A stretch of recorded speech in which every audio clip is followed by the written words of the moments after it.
കാസർഗോഡ് നിന്നും കഴിഞ്ഞ ദിവസം കേരള പോലീസ് 7 ലക്ഷം വില വരുന്ന MDMA കുറച്ച് യുവാക്കളിൽ നിന്ന് പിടിക്കുന്നു. അതിലൊരാളുടെ പേര് മുഹമ്മദ് ഹുസൈൻ എന്നാണ്. ഈ മുഹമ്മദ് ഹുസൈൻ മുഖ്യമന്ത്രി ശ്രീ VD സതീശന്റെ സോഷ്യൽ മീഡിയ കോർഡിനേറ്റർ ആണ് എന്നുള്ള രീതിയിൽ റിപ്പോർട്ടർ ചാനൽ വാർത്ത കൊടുത്തു. എന്നാൽ മുഖ്യമന്ത്രിയുടെ ഓഫീസ് ഈ വാർത്തയ്ക്കെതിരെ മെറ്റയിൽ പരാതി കൊടുക്കുകയും മെറ്റ ഈ വാർത്ത റിമൂവ് ചെയ്യുകയും ചെയ്തു. ഇതിന്റെ ഭാഗമായി ഇന്നലെ രാത്രി വന്ന് ആന്റപ്പനും അരുൺകുമാറും ഇരുന്ന് കരയുന്ന ഒരു കാഴ്ചയാണ് മലയാളികൾ കണ്ടത്. ആ ഒരു കാര്യത്തെ കുറിച്ചാണ് പറയാൻ പോകുന്നത്. നമസ്കാരം, ഞാൻ വിവേക് ബാലകൃഷ്ണൻ. എന്നാൽ ഇതേ വാർത്ത തന്നെ മറ്റുള്ള ചാനലുകളിൽ വന്നപ്പോൾ കുറച്ച് ഡിഫറൻസ് ഉണ്ടായിരുന്നു. മുഖ്യമന്ത്രിയുടെ സോഷ്യൽ മീഡിയ കോർഡിനേറ്റർ ആണ് മുഹമ്മദ് ഹുസൈൻ എന്നത് CPM സംസ്ഥാന സെക്രട്ടറി MV ഗോവിന്ദൻ ആരോപിക്കുന്നു എന്നുള്ള രീതിയിലാണ്. എന്നാൽ റിപ്പോർട്ടർ ചാനൽ അത് സ്ഥിരീകരിക്കുകയാണ് ചെയ്തത്. വസ്തുനിഷ്ഠമായ പരമായി അത് അങ്ങനെ തന്നെയാണ് എന്ന് ജനങ്ങളിലേക്ക് എത്തിക്കുന്ന തരത്തിലായിരുന്നു ആ വാർത്ത. ഈ ഒരു സംഭവവുമായി ബന്ധപ്പെട്ട് ഇന്നലെ കായിക മന്ത്രിയും സംസ്ഥാന യൂത്ത് കോൺഗ്രസിന്റെ പ്രസിഡന്റുമായ OJ ജനീഷിനടുത്ത് റിപ്പോർട്ടർ ചാനലിലെ റിപ്പോർട്ടർ ചോദിച്ചപ്പോൾ അദ്ദേഹം പറഞ്ഞത് അങ്ങനെ ഒരു തസ്തിക ഇല്ല എന്നാണ്. അതായത് സോഷ്യൽ മീഡിയ കോർഡിനേറ്റർ എന്നുള്ളൊരു രീതി പാർട്ടി നിലനിർത്തുന്ന ഒന്നല്ല, അതിലേക്ക് ആരെയും നിയമിച്ചിട്ടില്ല. മാത്രമല്ല സോഷ്യൽ മീഡിയയിൽ വർക്ക് ചെയ്യുന്നവർക്ക് ആർക്കും തന്നെ മറ്റു പാർട്ടിയിൽ കിട്ടുന്ന പോലെ 1 രൂപ പോലും കോൺഗ്രസ് ആർക്കും കൊടുക്കുന്നില്ല എന്നുള്ളതാണ് ഇതിൽ ഏറ്റവും വലിയ പ്രത്യേകത. ആകെയുള്ള ഒരു ചാനൽ തന്നെ ജയ്ഹിന്ദ് എന്ന് പറയുന്ന ചാനലാണ്. അതിന്റെ അവസ്ഥ എല്ലാവർക്കും അറിയാവുന്നതാണ്. അപ്പൊ അത്തരത്തിൽ യാതൊരുവിധ രീതിയിലും ഈ ഒരു വാർത്ത കെട്ടിച്ചമയ്ക്കാൻ വേണ്ടി കോൺഗ്രസ്സുകാർ ആരും തന്നെ ശ്രമിക്കാറില്ല എന്നുള്ളതാണ്. അതിനുവേണ്ടി പണിയെടുക്കാൻ ആളുകളില്ല. പണിയെടുത്താൽ തന്നെ അവർക്ക് പൈസ കോൺഗ്രസ് കൊടുക്കുന്നില്ല എന്നുള്ളൊരു വളരെ പരമാർത്ഥമായ ഒരു കാര്യമാണ്. അപ്പോൾ അങ്ങനെയുള്ള സാഹചര്യത്തിൽ ഇങ്ങനെ ഒരാൾ ചെയ്യുമ്പോൾ എന്താണ് നേട്ടം എന്നുള്ളത് കൂടി ചിന്തിക്കേണ്ടതുണ്ട്. അപ്പോൾ അങ്ങനെ ഒരു തസ്തിക ഇല്ല എന്ന് തന്നെ OJ ജനീഷ് വളരെ വ്യക്തമാക്കുകയാണ്. എന്നാൽ മറ്റൊരു കാര്യം പറഞ്ഞത്, ഇദ്ദേഹത്തിന് പാർട്ടിയുമായിട്ട് യാതൊരു ബന്ധവുമില്ല, യൂത്ത് കോൺഗ്രസിന്റെ ബൂത്ത് പ്രസിഡന്റ് ആണ് എന്ന് പറഞ്ഞപ്പോൾ യൂത്ത് കോൺഗ്രസിന് ബൂത്ത് പ്രസിഡന്റ് എന്നുള്ളൊരു സ്ഥാനം തന്നെ ഇല്ല. അത് നമുക്ക് എല്ലാവർക്കും അറിയാവുന്നതാണ്.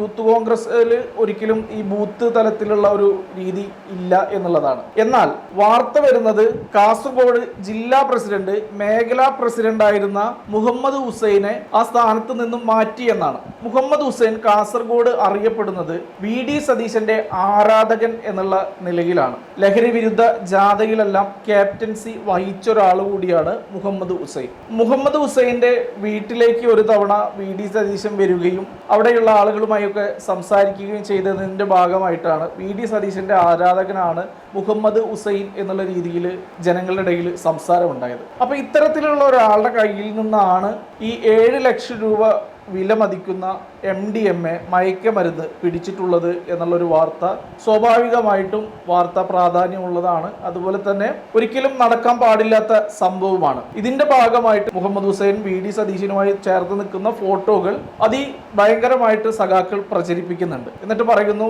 ഇദ്ദേഹത്തിനെ പോലീസ് പിടിച്ചു എന്നുള്ളത്. ഇവിടെ മനസ്സിലാക്കേണ്ട ഏറ്റവും വലിയൊരു കോമഡി എന്താണെങ്കിൽ, ഈ VD സതീശന് ഒപ്പമുള്ള മുഹമ്മദ് ഹുസൈൻ എന്ന് പറയുന്ന ആളെനെ പോലീസ് പിടിച്ചു എന്ന് പറയുമ്പോൾ ആ പോലീസ് പിണറായി വിജയന്റെ പോലീസ് അല്ല എന്നുള്ളതാണ് നമ്മൾ ആദ്യം മനസ്സിലാക്കേണ്ടത്. രമേശ് ചെന്നിത്തല ആഭ്യന്തരമന്ത്രി ആയിരിക്കുമ്പോഴാണ് VD സതീശനെ അടുത്തുള്ള VD സതീശന്റെ ഒരു ആരാധകനെ പോലീസ് പിടിക്കുന്നത്. അപ്പൊ എത്ര മാത്രമാണ് UDF സർക്കാരിന്റെ മയക്കുമരുന്നിനുള്ള ഒരു വേട്ടയാടൽ എന്നുള്ളതാണ് ഇത് ഇവിടെ നിന്ന് മനസ്സിലാക്കേണ്ട മറ്റൊരു കാര്യം. യാതൊരു വിധത്തിലുള്ള അധികാരങ്ങൾ ഉപയോഗിച്ചിട്ടോ അല്ലെങ്കിൽ അധികാര സ്ഥാനത്തിരിക്കുന്നവരുടെ ആരാധകനാണ് ഇവനെ വെറുതെ വിട്ടേക്കാമെന്ന് പോലീസോ രമേശ് ചെന്നിത്തലയുടെ തൂഫാൻ എന്ന് പറയുന്ന ഒരു സംഭവമോ ഒന്നും തന്നെ ഇളവ് നൽകിയിട്ടില്ല എന്നുള്ളൊരു മഹത്തരമായ കാര്യമാണ് ഇവിടെ നമ്മൾ മനസ്സിലാക്കേണ്ടത്. ഇത് ശരിക്കും മാതൃകാപരമായിട്ടുള്ള കാര്യമാണ്. VD സതീശനെ ഒന്നുകൂടെ അഭിമാനിക്കാനുള്ള ഒരു കാര്യമാണ്. കാരണം തൻ്റെ കൂടെയുള്ള ഒരാൾ ഇത്രയും തെറ്റ് ചെയ്തപ്പോൾ അതിനെ വളരെ വ്യക്തമായി പോലീസ് കൈകാര്യം ചെയ്യുന്നു എന്ന് പറയുമ്പോൾ ഇവിടെ ഒരാൾ ചെയ്യുന്ന തെറ്റിന് മറ്റൊരാൾ എങ്ങനെയാണ് അതിന് സപ്പോർട്ടാവുക? അപ്പോൾ VD സതീശന്റെ ഒരു ആരാധകൻ എന്ത് ചെയ്യുന്നു എന്ന് VD സതീശന് ചിന്തിക്കാനുള്ള സമയം ഇപ്പോൾ നിലവിലുണ്ടോ? അദ്ദേഹത്തിന് ഒരുപാട് കാര്യങ്ങൾ എൻഗേജ്ഡ് ആയിട്ടുള്ള ഒരു മനുഷ്യൻ, ഇങ്ങനൊരാൾ അയാളുടെ പേഴ്സണൽ ആവശ്യത്തിന് വേണ്ടി, പേഴ്സണൽ താല്പര്യങ്ങൾക്ക് വേണ്ടി ഇത്തരം കാര്യങ്ങൾ ചെയ്യുമ്പോൾ എങ്ങനെയാണ് അത് മന്ത്രിയുടെ തലയ്ക്കാവുന്നത്?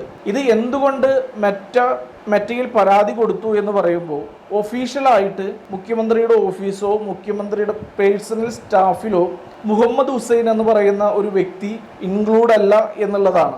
അപ്പോൾ പിന്നെ എങ്ങനെയാണ് മുഖ്യമന്ത്രിയുടെ ഓഫീസ് അല്ലെങ്കിൽ മുഖ്യമന്ത്രിയുടെ സ്റ്റാഫ് എന്നുള്ള നിലയിൽ റിപ്പോർട്ടർ ചാനൽ വാർത്ത കൊടുക്കുന്നത്? അവിടെയാണ് ഇതിൽ ഏറ്റവും വലിയ വിരോധാഭാസം എന്ന് പറയുന്നത്. ഇതൊക്കെ കാണുമ്പോൾ ഓർമ്മ വരുന്നത് ഉമ്മൻചാണ്ടി സാറൊക്കെ ജീവിച്ചിരിക്കുന്ന കാലത്ത് ഇതുപോലെ മെറ്റയും സോഷ്യൽ മീഡിയ ഒക്കെ ഇത്ര ആക്റ്റീവ് ആയിരുന്നെങ്കിൽ അദ്ദേഹത്തിന് ഇത്രയും ഏറെ കല്ലേറുണ്ടാവില്ലായിരുന്നു എന്നാണ് ഇപ്പോൾ തോന്നിപ്പോകുന്നത്. ഏതായാലും മുഖ്യമന്ത്രിയുടെ ഓഫീസ് ചെയ്ത കാര്യം വളരെ നല്ല കാര്യമാണ്. വാർത്ത കൊടുക്കുമ്പോൾ അത് വസ്തുനിഷ്ഠമാണോ എന്ന് പരിശോധിച്ചതിന് ശേഷം മാത്രം വാർത്ത നൽകണം എന്നുള്ള ഒരു ബോധം ഇനിയെങ്കിലും റിപ്പോർട്ടർ ചാനലിൽ ഉണ്ടാവട്ടെ എന്നാണ് പറയാനുള്ളത്. വീണ്ടും അവരുടെ തെറ്റ് മനസ്സിലാക്കാതെ ഞങ്ങൾ ഇങ്ങനെ കൊടുത്തതിനാണ്, അങ്ങനെ ചെയ്തതിനാണ് ഇതുപോലെ ഞങ്ങളോട് പെരുമാറുന്നത് എന്ന് വാദിക്കാതെ സ്വയം തെറ്റെന്താണെന്ന് മനസ്സിലാക്കി തിരുത്തുന്നത് ഒരു മാധ്യമം എന്നുള്ള നിലയിൽ റിപ്പോർട്ടർ ചാനലിന് ഗുണം ചെയ്യും എന്ന് മാത്രമാണ് പറയാനുള്ളത്. മുഹമ്മദ് ഹുസൈൻ മയക്കുമരുന്ന് വിറ്റിട്ടുണ്ടെങ്കിൽ അയാൾ നിർബന്ധമായും ശിക്ഷിക്കപ്പെടണം. അത് മുഖ്യമന്ത്രി എന്നല്ല, ഇനി ആരുടെ സ്റ്റാഫായാലും ആരുടെ ആരാധകനായാലും അത് തന്നെയാണ് പോലീസ് ചെയ്യേണ്ടത്. അത് തന്നെയാണ് രമേശ് ചെന്നിത്തലയുടെ പോലീസും ചെയ്തിട്ടുള്ളത് എന്നുള്ള കാര്യത്തിൽ